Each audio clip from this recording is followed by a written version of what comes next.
Hello and welcome to Group 4. Today we will be talking about the challenging behaviour of snatching and turn taking. This is Charlie in the blue t-shirt and his peer Ben in the red t-shirt. Charlie is a 2-year-old child in the toddler learning studio. This case study outlines the challenging behaviour of snatching toys and not sharing with his peers that occur throughout the day.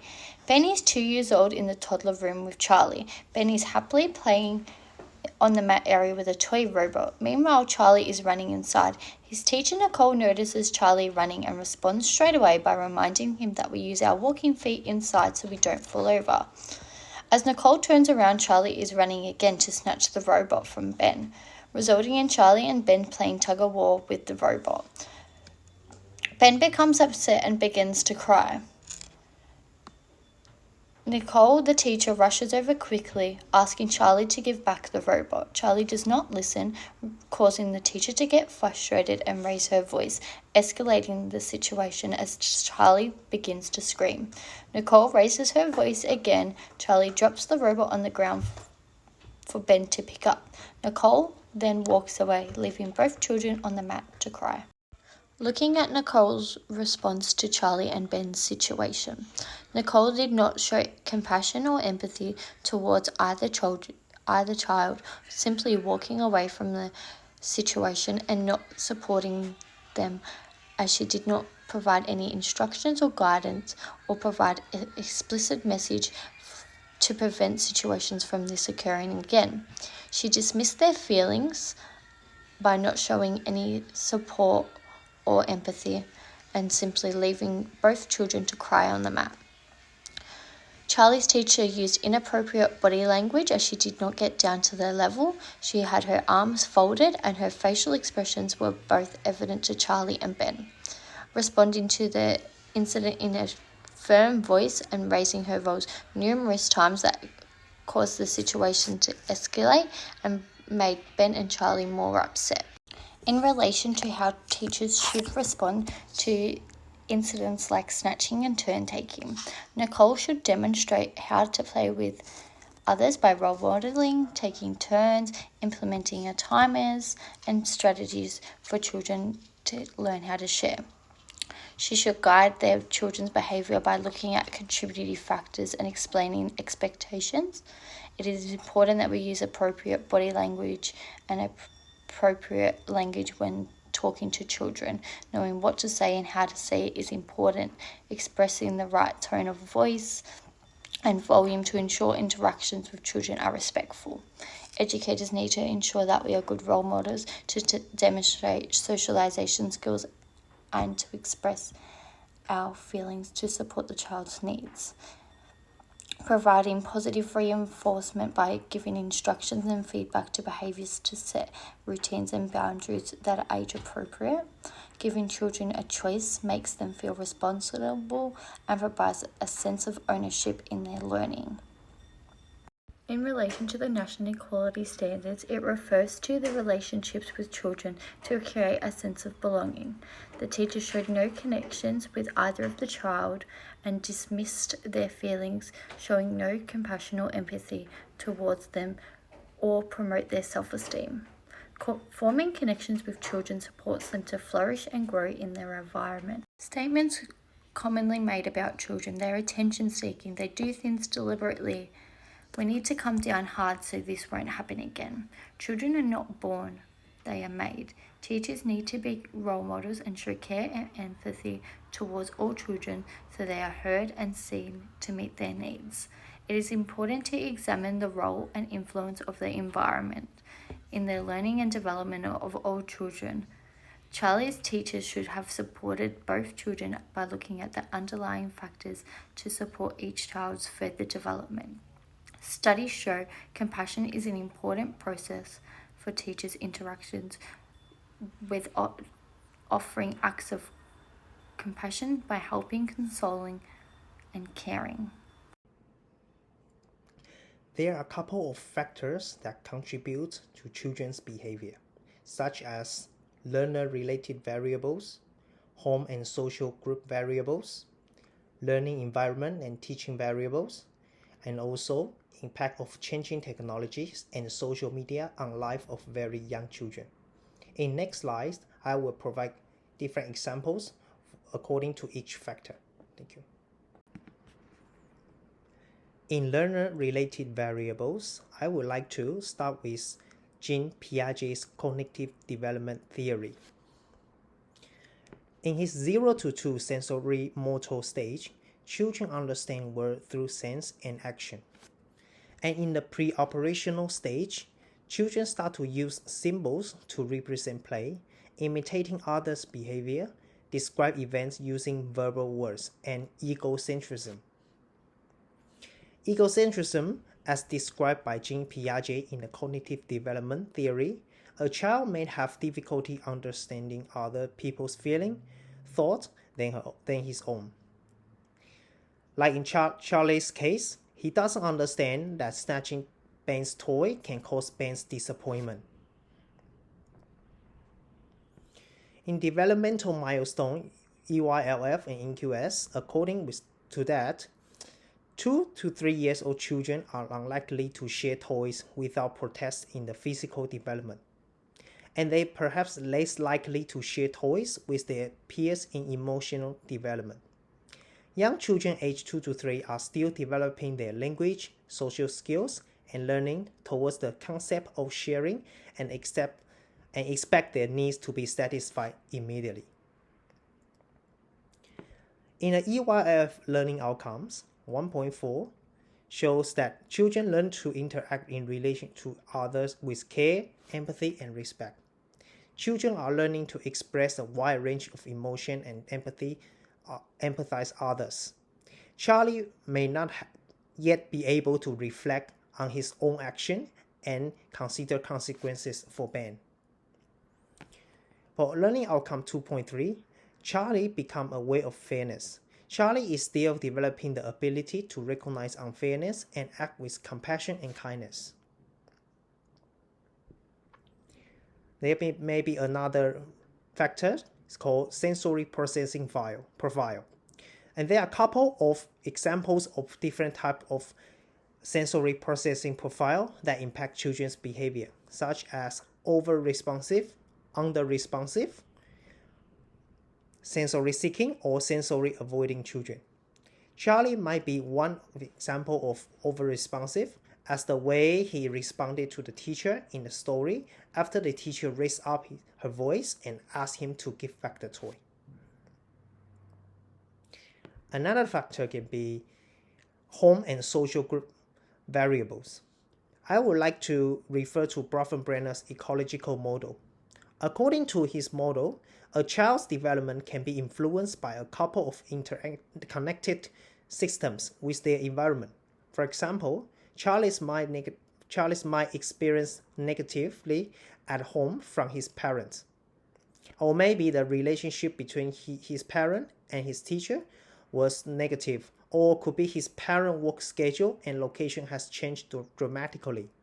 And all these factors could impact Charlie's behavior significantly. And then another factor I would like to talk about is learning environment and teacher variables. In forming relationship with young children in social environment, positive verbal and non-verbal communications approaches play crucial roles. What and how do we say to children or body language, proximity?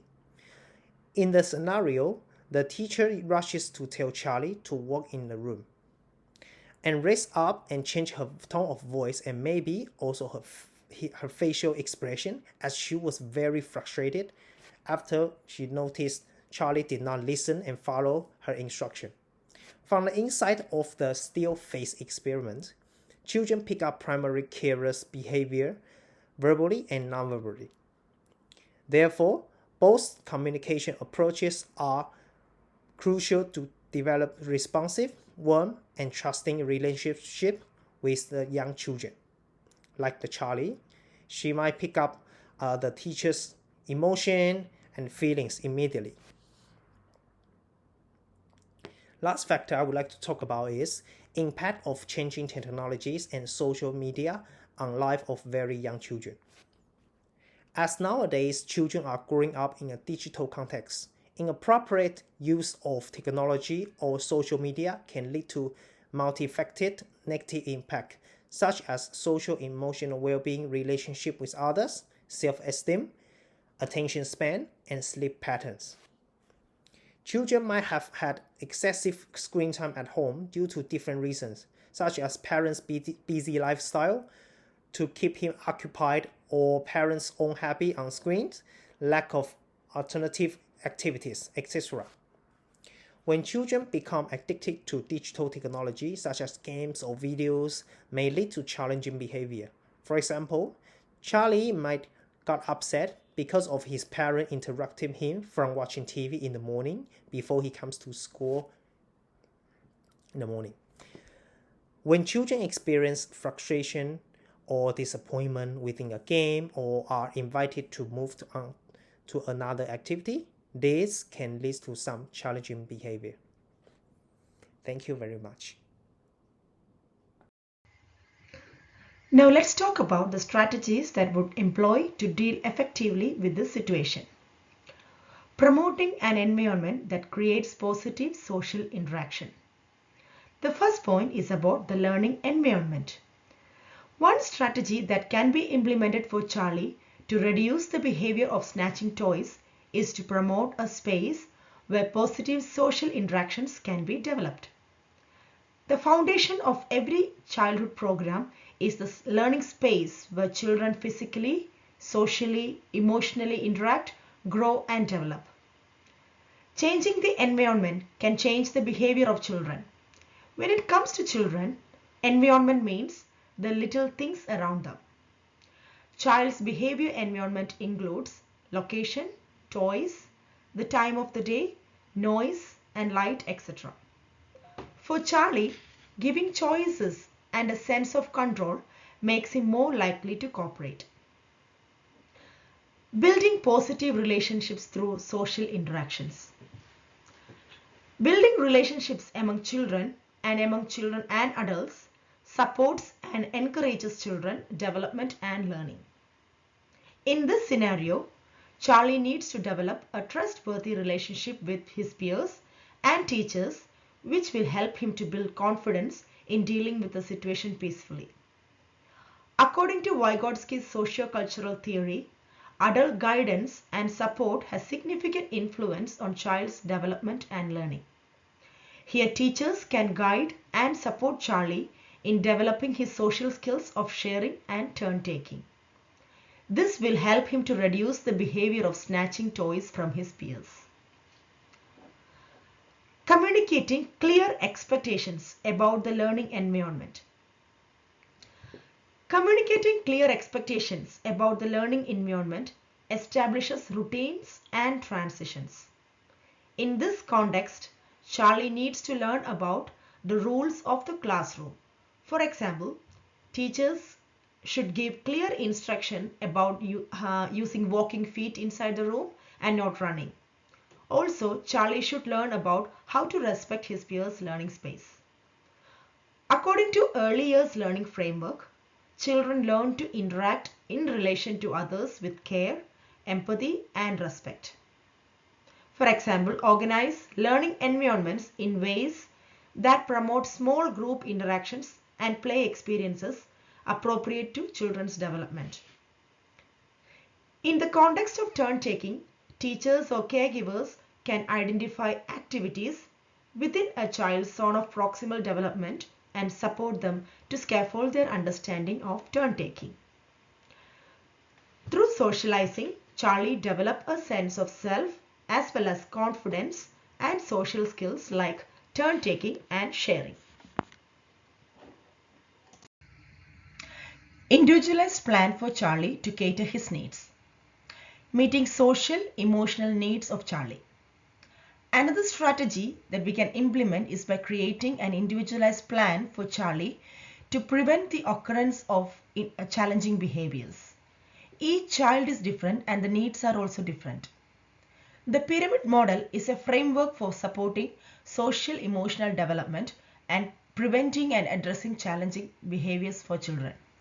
Here, Charlie not only snatched the toy from Ben, but also hurt Ben's feeling and made Ben cry, which shows a lack of empathy towards his peers. Understanding Charlie's social and emotional needs helps him to reduce such behaviors. Help Charlie to prevent disputes. By providing enough resources for the children to play with reduces the disputes over resources. Giving Charlie permission to finish playing with a toy before it is expected to hand it over to a child gives him some control over sharing. This will increase the likelihood of being happy in sharing toys appropriately. Encourage restitution for Charlie. When a child snatches toy from another child, give them a restricted choice. In this scenario, give Charlie a choice of either give the toy back to Ben or put it down over there. This will help him to save face while returning the contested item. Let's continue with the strategies to support behaviors that challenge us. All behavior is communication, as we know, and sometimes the behavior that we find challenging reflects the child's home life. Based on Brenner's bioecological model, educators need to reflect on interactions the child is experiencing in the home life context and the larger formal or informal social context within which the home life is embedded. Therefore, we need to invest time looking at all aspects of the child's life. For example, is there any siblings, extended family members? What is being role model to the child? There could be just imitating behavior they regularly observe at home. We need to invest time looking at community life, cultural beliefs. We also need to gather information about this behavior occurring at home. How does the family members react or respond to it? And ask ourselves, does this reaction encourage the behavior? When positive and trusting relationships are built between educators and families and carers, and there is honest and open communication, we can agree on how to support the child as they develop new understandings.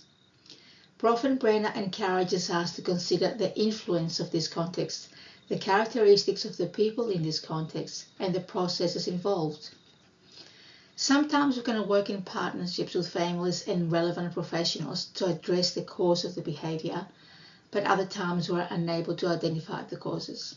Either way, the end goal is to find age-appropriate ways to respond to the behavior and support the child as they learn to self-regulate. Responding to temperature. Understanding how the child responds to the world, we can now prevent the triggers to the behavior and provide individual support tools that fit the child's activity level. In this scenario, the approach we use has to correspond to the child's activity level and after discussions with the family. Supporting the development progress. According to Porter, between the 24 and 42 months of age, physical aggression peaks before it declines. So strategies will be to respond in a respectful way and think, what type of message do we give children about how we see them? Do we confuse their behavior with their worth? Social interaction rules are a very complex area of learning and needs a lot of exploring and practicing. We have to be proactive and present and model the behavior that we want children to have and teach them the words they need to use. Provide communication assistance. Tantrums are a very common tool to communicate protest, as verbal communication at this age is still developing. And research shows the link between linguistic abilities and social emotional behavior. The strategy to support communication would be, for example, using visual cues such as picture cards or a physical object the child can hold on to, such as a sand timer, to regulate the feelings. Also, we can use sound such as a bell or clapping hands to get the child's attention, or use a familiar toy like a hand puppet to distract them from the undesired behavior. Promoting agency. When we encourage children to have independence and autonomy, they develop a positive self-image. By offering choices and decisions throughout the daily routine, we support toddlers' needs to assert their emerging sense of self. Educators invite children to express their thoughts.